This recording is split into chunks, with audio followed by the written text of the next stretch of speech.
Solta a vinheta!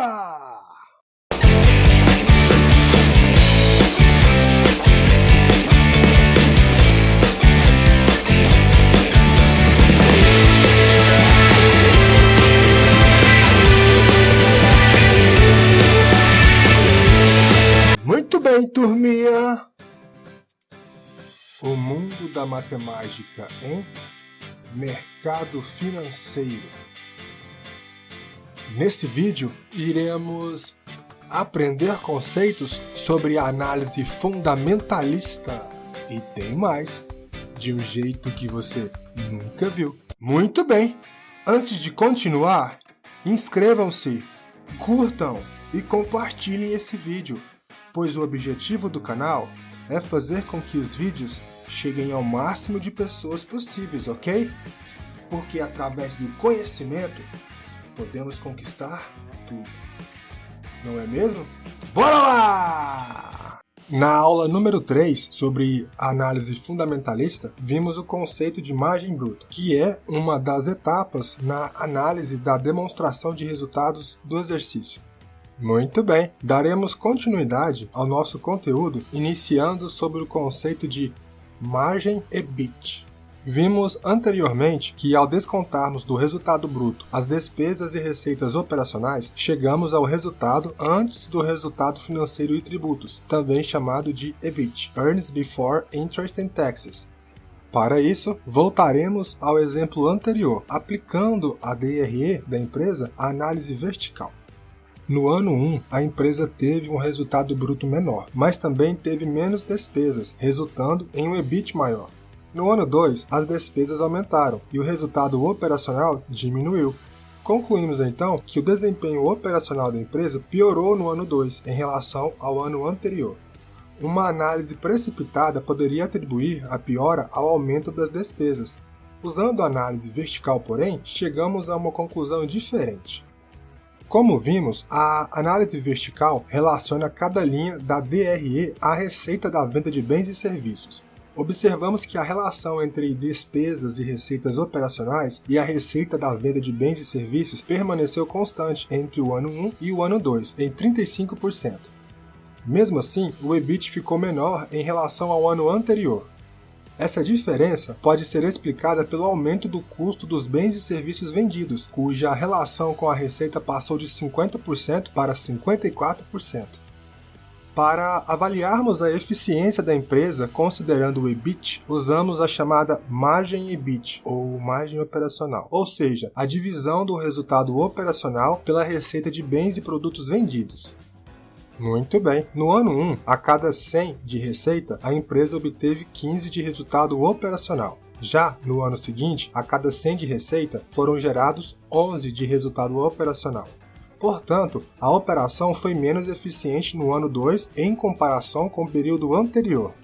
A margem EBIT está diretamente relacionada à eficiência da operação para gerar resultado e, assim, aumentar a capacidade de pagamento de juros e impostos, sobrando ainda lucro para o acionista. Quanto maior for a margem EBIT, melhor saúde terá a empresa, com maior capacidade de honrar compromissos financeiros e ainda gerar lucros para os sócios. Se a margem operacional diminui, é sinal de queda na eficiência operacional da companhia. Resultado líquido. Prosseguindo na análise da DRE da empresa, passamos à linha do resultado financeiro. No ano 1, foram subtraídos 200, indicando prejuízo financeiro. Naquele período, o resultado antes de tributos sobre o lucro foi de 1.300. Descontados os impostos, a empresa teve um resultado líquido de 910. No ano seguinte, o resultado financeiro foi positivo, levando o resultado antes de tributos sobre o lucro a 1.500. Descontados os impostos, o resultado líquido foi de 1.050. Se olharmos apenas a última linha da DRE, poderemos assumir que a situação da empresa melhorou, pois o resultado líquido aumentou. A análise vertical, no entanto, mostra algo diferente. Ao avaliarmos os percentuais, concluímos que houve piora. Embora o resultado líquido tenha aumentado em termos absolutos, seu percentual em relação à receita diminuiu. No ano 1, para cada 100 de receita, 9,10 foram de lucro líquido. No ano 2, para cada 100 de receita, 8,80 foram de lucro líquido. Esse percentual, que indica a relação entre resultado líquido e receita de venda de bens e serviços, é chamado de margem líquida. A queda da margem líquida indica que a empresa ficou menos eficiente para gerar resultado aos acionistas. Vale destacar ainda que, no ano 1, o resultado financeiro em relação à receita foi de menos 2%. Portanto, para cada 100 de receita, a empresa pagou 2 de juros. No ano seguinte, a situação inverteu. Para cada 100 de receita, a empresa recebeu 2 de juros. Cabe ao analista da DRE avaliar qual a origem dessa melhora no resultado financeiro e se o desempenho positivo tende a se repetir nos próximos anos. Embora a empresa tenha obtido um resultado líquido superior no ano 2, em função da receita financeira, ele pode não ser sustentável. Causas da variação das margens. A DRE analisada mostrou aumento da receita e do lucro da empresa no ano 1 para o ano 2. Apesar disso, as margens diminuíram. Para entendermos as possíveis causas da queda, usaremos uma ferramenta conhecida como análise horizontal, ou seja, a análise da variação dos indicadores da empresa entre dois períodos. A variação percentual pode ser calculada usando a seguinte fórmula: variação percentual é igual a valor final dividido pelo valor inicial menos 1, multiplicado por 100. Dentre as constatações possíveis a partir da análise horizontal, destacamos o aumento de 15,4% do resultado líquido entre os anos 1 e 2, enquanto a receita cresceu 20% no mesmo período. Em outras palavras, a empresa vendeu 20% a mais de um ano para o outro, mas lucrou apenas 15,4% a mais. Essa diferença explica a queda da margem líquida de 9,1% no ano 1 para 8,8% no ano 2. As linhas da DRE capazes de afetar o resultado da empresa são as dos itens somados ou subtraídos, custo dos bens e serviços vendidos, despesas e receitas operacionais, resultado financeiro e tributos sobre o lucro. Avaliando cada uma, podemos encontrar indícios de quais favoreceram e quais prejudicaram o resultado. Muito bem, custo de bens e serviços vendidos. Entre os anos 1 e 2, o custo aumentou 30%, enquanto a receita cresceu 20%. Quando o custo cresce mais do que a receita, é sinal de diminuição da diferença entre o preço dos produtos vendidos e o custo de fabricação dos produtos. Esse movimento é contrário ao desejável. O objetivo das companhias é produzir com o menor custo possível e vender com o maior preço possível, aumentando as margens. Portanto, a variação de 30% do custo no período analisado prejudicou o resultado da empresa. Receitas e despesas operacionais. Tanto as despesas quanto as receitas cresceram 20% entre os anos 1 e 2. Logo, o efeito dessa linha foi neutro no resultado da empresa. Resultado financeiro. A variação negativa de 200% no resultado financeiro do ano 1 para o ano 2 é um dos números de maior destaque na análise horizontal da DRE. Considerando apenas essa informação, poderíamos concluir que o resultado financeiro prejudicou o desempenho da empresa, mas é necessário considerar os valores absolutos. No ano 1, a empresa teve um prejuízo financeiro de 200 e no período seguinte, um lucro financeiro de 200.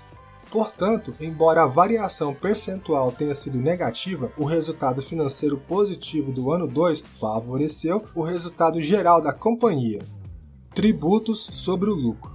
A linha dos tributos, embora afete o resultado, depende de fatores fora do controle da empresa, como, por exemplo, a alíquota tributária, que é uma base de cálculo de imposto aplicável à companhia. No caso apresentado, a linha dos tributos aumentou 15% de um ano para o outro, enquanto a receita variou 20%. O efeito sobre o resultado foi positivo, pois o crescimento foi inferior ao da receita. Após analisar cada linha da DRE, concluímos que os tributos sobre o lucro e o resultado financeiro foram positivos para o resultado da empresa, e os custos tiveram impacto negativo. As despesas e receitas operacionais permaneceram constantes entre o ano 1 e o ano 2, portanto, não prejudicaram e nem favoreceram. Para identificar a linha com maior impacto negativo sobre os resultados da companhia, subtraímos os percentuais obtidos na análise vertical dos anos 1 e 2. No ano 2, os custos consumiram 4,2% a mais da receita na comparação com o período anterior. Essa análise nos mostra que a melhora do resultado financeiro e dos tributos sobre o lucro do ano 1 para o ano 2, ou seja, 3,7% mais 0,15%, que é igual a 3,85%, não foi suficiente para compensar o impacto negativo da alta dos custos sobre o resultado da empresa, que foram menos 4,2%. O conceito de EBITDA. Veremos agora um dos indicadores mais importantes e utilizados na análise da DRE de empresas. Trata-se do EBITDA, sigla em inglês para Earnings Before Interest, Taxes, Depreciation and Amortization, ou seja, lucro antes de juros, impostos, depreciação e amortização. O primeiro detalhe a considerarmos é o termo antes, before, parte da sigla EBITDA. A DRE, como já vimos, tem uma estrutura de funil. Ela parte da receita de vendas e dela são deduzidos os vários gastos da empresa até chegar no resultado líquido. O lucro antes de determinado gasto é o resultado apurado sem considerar tal gasto, ou seja, somando-o ao resultado. Na última linha da DRE, temos o resultado líquido. Se somarmos a ele os gastos com tributos, imposto de renda e contribuição social, e as despesas financeiras, obtemos o EBIT, ou Earnings Before Interest and Taxes, que é o lucro antes de juros e impostos. Para obter o EBITDA, é preciso somar a depreciação e a amortização ao EBIT. Ambas podem ser registradas tanto como custo quanto como despesa. Depreciação e amortização. A depreciação pode ser definida como a despesa ou custo proporcional pelo uso de um ativo imobilizado ao longo do tempo. Considere, por exemplo, que uma empresa adquiriu um computador por R$3.000 para ser usado por seu departamento financeiro. Naturalmente, a máquina não será usada apenas por um dia. O objetivo é utilizá-la durante sua vida útil de, digamos, 3 anos. Sendo assim, a contabilidade da empresa considerará como depreciação 1/3 do valor pago pelo computador para cada ano de uso. A depreciação do computador será registrada como despesa administrativa do departamento financeiro. Enquanto a depreciação é a despesa ou custo associado ao uso de ativos imobilizados, a amortização é a despesa ou custo associado ao uso de ativos intangíveis. O uso de um software por uma empresa, por exemplo, é considerado amortização. Tanto a depreciação quanto a amortização são custos ou despesas que não representam saídas de caixa. Os pagamentos pelos ativos tangíveis ou intangíveis foram feitos no passado. Os descontos considerados como depreciação e amortização são relativos ao desgaste gerado pelo uso do ativo ao longo do tempo. Exemplo de uso.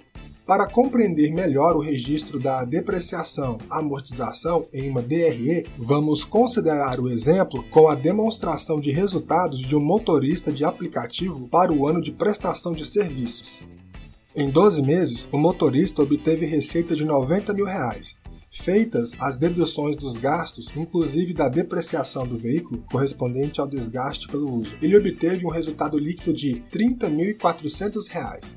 Façamos agora uma análise do fluxo de caixa do motorista em 12 meses. Não podemos levar em conta a depreciação, pois ela não representa propriamente uma saída de caixa. O fluxo de caixa foi de R$38.400, enquanto o resultado líquido foi de R$30.400. A diferença entre um e o outro é justamente a depreciação.